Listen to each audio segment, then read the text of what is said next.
Hello, everybody. My name is Ryan Koki of the Seahawk Recap Show, and welcome back to another Seahawk game recap. It's Week 16, Seahawks versus the Minnesota Vikings at Lumen Field, and yeah, another loss. But I'm not as annoyed with this loss as I was last week with the Packers. The Seahawks miss out. It always sucks to lose. It's a very heartbreaking loss to now go down on a two-game losing streak, but at least they put in the effort to try and win this game. Before I ramble on too much more in the intro, let's get into recapping this Week 16 matchup. If you like these videos, please consider giving it a like. Helps you know if I'm doing a good job with these videos or not. And if you'd like to see any more future Seahawks content from this channel, please consider subscribing to the channel. That would be greatly appreciated. The game summary, the Vikings win 27 to the Seahawks 24. And let's get to the Seahawks stats first because they were the home team. The Seahawks ended the day with 361 total yards, 302 passing yards, 59 yards rushing. They averaged 6 yards per play, had 23 first downs. They went 2 for 10 on third down.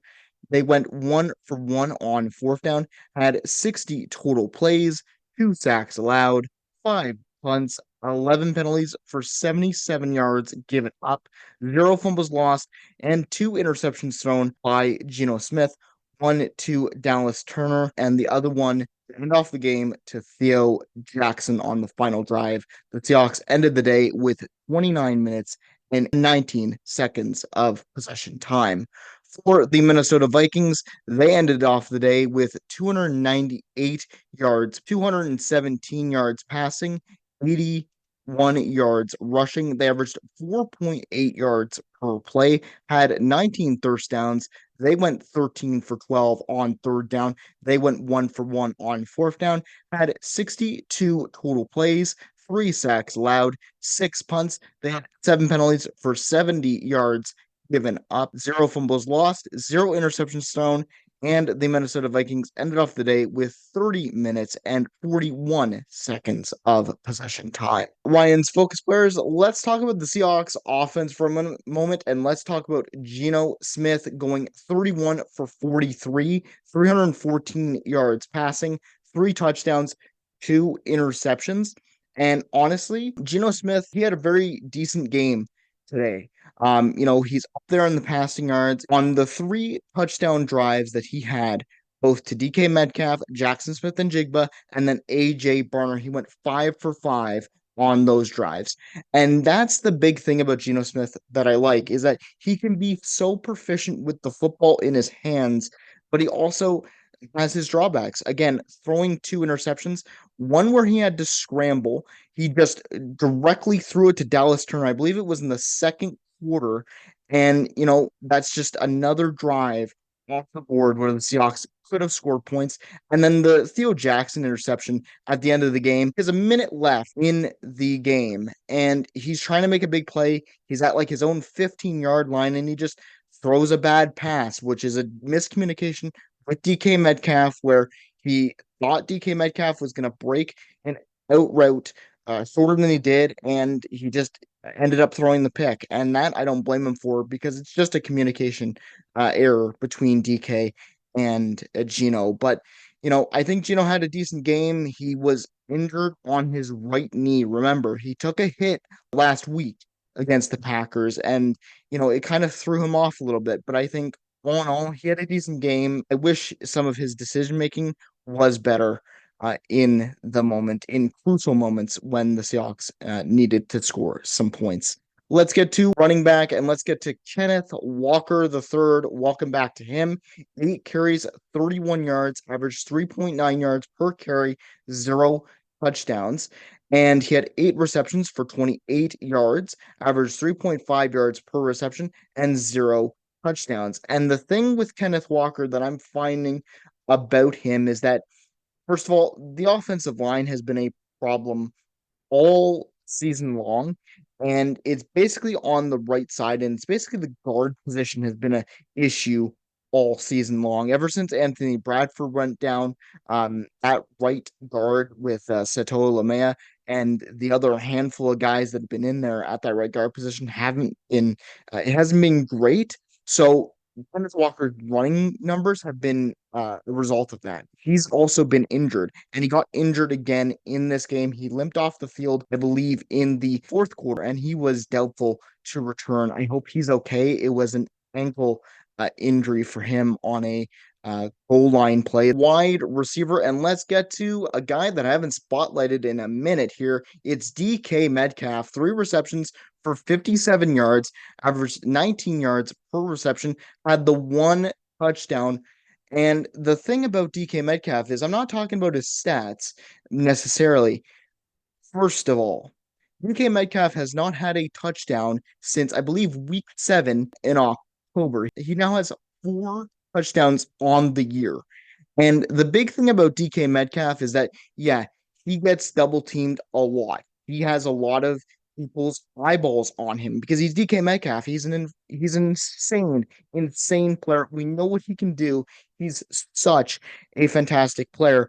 And the thing with DK Metcalf is that touchdown that he scored to give the Seahawks their first points of the game was just immaculate. It was literally 3 passes straight to DK, just a little go route where he beats Stephon Gilmore with his aggressiveness, and the catch radius on this man is just insane.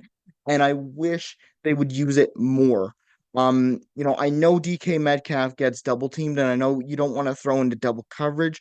And I know Geno Smith doesn't want to throw into double coverage, but seeing that he only has 4 touchdowns on the year really makes me annoyed considering how good of a player DK Metcalf can be. Let's get to the Seahawks defense. Let's get to D lineman Jarran Reed. 3 solo tackles, 1 assisted, 1 sack, no forced fumbles. But Jarran Reed had a day today. Getting the sack was just brilliant.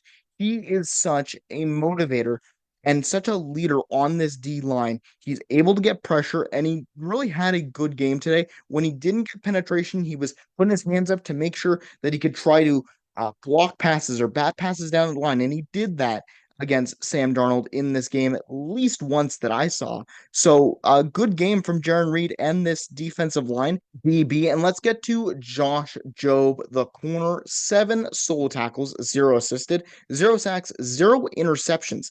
And the reason why I'm highlighting Josh Jobe, especially in this game, was although he, is getting burned a little bit, he's been getting burned a couple of times over the past couple of games. But what I really liked in this game was that Josh Jobe is a practice squad guy that the Seahawks have called up and replaced from Trey Brown. He's earned that third corner spot. And from a guy that started 9 games, he's done very well. And in this game, he was making plays on Justin Jefferson and Jordan Addison to try and break up passes, to try and go up against some of the best wide receivers in the NFL. It's really tough. So I think Josh Jobe had a really good game, and I can't wait to see what he does next week. Let's talk about linebacker, and let's talk about Derek Hall. 1 solo tackle, 0 assisted, the 1 sack, no interceptions. And again, the thing about Derek Hall is that he is not a stat sheet stuffer. You will not see his impact on the stat sheet all the time, but Derek Hall is one of those guys that got a sack, and the 3 sacks today were from Jarran Reed, Boye Mafe, and Derek Hall. But one thing that Derek Hall is really proficient at this season, especially, is that he's able to get quarterbacks to become uncomfortable in the pocket. And he was doing that against Sam Darnold a lot this game. Sam Darnold was taking a lot of hits this game from this Seahawks defense. And Derek Hall and this Seahawks pass rush is one of the big reasons why the Seahawks defense has been so good over the past couple of games. Good game from Derek Hall. Let's get to the Vikings and let's get to quarterback Sam Darnold. 22 for 35, had 246 yards passing, three touchdowns, no interceptions. And there is the difference in the game right there is that Sam Darnold has taken care of the football in his last five games. He had 12 touchdowns with one turnover. And that's why the Vikings are so proficient. He was a quarterback for the New York Jets. He was third overall in 2018. That guy has had bit of a renaissance in his career with the Vikings. Him under Kevin O'Connell is just insane to watch. He looks like a completely new quarterback. He's calm, he's cool under pressure now, and he's making some big throws. It helps that he has Justin Jefferson and a bunch of different weapons at his disposal, but this guy really dotted up this Seahawks secondary this game, and he showed a lot of props. So good game from Sam Darnold. Let's talk about running back Aaron Jones, 18 carries, 67 yards, averaged 3.7 yards per carry, zero touchdowns, had three receptions for 26 yards, averaged 8.7 yards per reception, and zero touchdowns. And the thing about Aaron Jones is that he is a guy that was on the Packers, and the Packers were always a good O-line team for him. Now he's found new life on the Vikings, and he's got 1,000 yards on the season. Congrats for him. He had a very decent game, especially with those track tosses. He was very instrumental in trying to run down the clock for the Vikings to help them seal this win. Wide receiver, and let's get to the star of the show, Justin Jefferson, 10 receptions, 144 yards, averaged 14.4 yards per reception, had two touchdowns. And man, what can I say about Justin Jefferson that people don't already know? He is a fantastic, one of the best wide receivers in the NFL, in the NFC, and this guy has so much speed. He is insane, and he was torching Rick Warren a lot during this game. Luckily, Rick Warren does have wingspan to him, but man, the amount of times that he was just open, him on Trey Brown, that touchdown was a mess. He just burnt Trey Brown and got it like it was nothing. And I'm just like, man, the amount of confidence that you have to have in yourself as a route runner to just burn guys easily, get the separation, and then get the catches is just insane. So great game from Justin Jefferson. His last touchdown on the last drive of the game for the Vikings to take the lead and eventually seal the game was insane. It just is another burnt go route, and he just toasts both Reek Woolen and Julian Love, two of the best coverage guys that the Seahawks have. So good game from Justin Jefferson. Let's get to the Vikings defense and let's get to D lineman Harrison Phillips. Zero solo tackles, three assisted, zero sacks, zero forced fumbles. And just like the Seahawks, the defensive line for the Vikings is meant to create space for the edges, usually linebackers off the edge. And big Harrison Phillips was used to help stop the run with Kenneth Walker and Kenny McIntosh.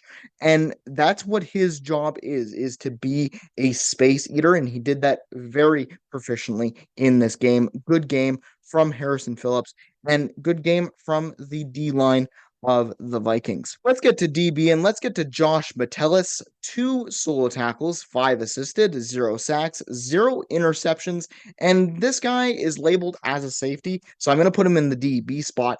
But he's a guy that can play safety and linebacker and edge. He's what's known as a gadget player. And this guy was insane today. Tackle monster. Everywhere you looked, it looked like Josh Metellus was getting in on the action, trying to stop wide receivers, trying to stop people in the run game, and he was having a very good time with it. And it's just insane how good he is for the Vikings and this Brian Flores defense. So good game from him. Let's get to linebacker and let's get to Andrew Van Ginkel. two solo tackles, three assisted, two sacks, and zero interceptions. And man, I've always loved Andrew Van Ginkel. He was really good on the Dolphins, and he's now found a new home with the Vikings. And the two sacks that he had, the Seahawks offensive line was doing well in the sack department, trying not to give up sacks. But as soon as Van Ginkel needed to get a sack, needed to get those two sacks in the fourth quarter to try and shut down this Seahawks offense, he got in there. He's now got 10 sacks on the year, and he is such a vital member to this Vikings linebacker for a good game from Van Ginkel. Ryan's final thoughts. What went well? The Seahawks kept it close to the very end against one of the best teams in the NFC. Let's try and finish this first season with the new coaching staff strong. Congratulations to Jackson Smith and Jigba on reaching 1,000 yards in his second season in the league. I am very much impressed by his season this year. He is going to be a star for the Seahawks going forward. And to be honest, the team, the team, after last week's low effort, was actually really good in this game. I'm very actually proud of this team. I'm still disappointed, still sucks to lose, but man, it's a close game. I think this team can put it together for the next 2 weeks. Let's try to win out the rest of our games this season to improve on. Some little details in this game cost the Seahawks the win. The procedural penalties and just the lack of a run game is what I feel like held the Seahawks back a little bit. And when I talk about procedural penalties, most of those penalties that the Seahawks took were false starts. There were four false starts in this game, and they had a lot of illegal formations, a lot of things that were just little microcosms. And a lot of issues that the Seahawks had this season are penalties. They're the fourth most penalized team in the league. And when you're going into drives and you're starting at 1st and 15, that really can suck and that really can drain some of these drives. So just it's the little things. It's the little tiny imperfections in everyone's game that needs to be cleaned up. And also it would be really nice if the secondary didn't get toasted by some of the best receivers in the league, but that's what happens. It's the game of football. You're not gonna beat every gigantic, fantastic wide receiver out there. My final thoughts. Overall, this was another game from two NFC teams that was very close. For the Seahawks, this week was a much better performance than last week. Again, just got to clean up some of the errors. Let's finish the season strong by winning the next two games. We have the Chicago Bears on Thursday Night Football. That should be fun. And we've got the LA Rams. We're still right there in the playoff hunt. If the Rams can lose just one of their next two games, we're right back in this thing. Let's finish it strong. No more losing because I believe this team is on the brink of making the playoffs. You just got to put it all together. For the Vikings, though, man, your offensive firepower. Like I mentioned Justin Jefferson, but let's mention Jordan Addison for a bit. Jordan Addison, he's such a freak of nature, too. Like he's a very good route runner. He knows where to be. And, considering that Justin Jefferson gets double teamed, triple teamed sometimes by players, it's always nice to have a guy that can come in like a Jordan Addison and just take the load off of Justin Jefferson. You got TJ Hawkins in there. You guys are 13-2 for a reason. And you guys look like a very scary team in this NFC playoff race. And to be in the NFC North, you guys are still fighting for the title. So you got 2 weeks left. I hope you guys can bring your A game just like you did against the Seahawks. And it should be a fun NFC playoff race watch. Anyways, guys, that is it for the Seahawk game recap of Week 16, Seahawks versus the Minnesota Vikings. I'd like to know your thoughts in the comment section down below. Even in a loss, how did you feel about this game? Let's see if the Seahawks can get back on track in Week 17 versus the Chicago Bears. Merry Christmas to you all. Happy holidays. And I'll see you guys in the next video. Take care of yourselves. Go Hawks go. Have a good day.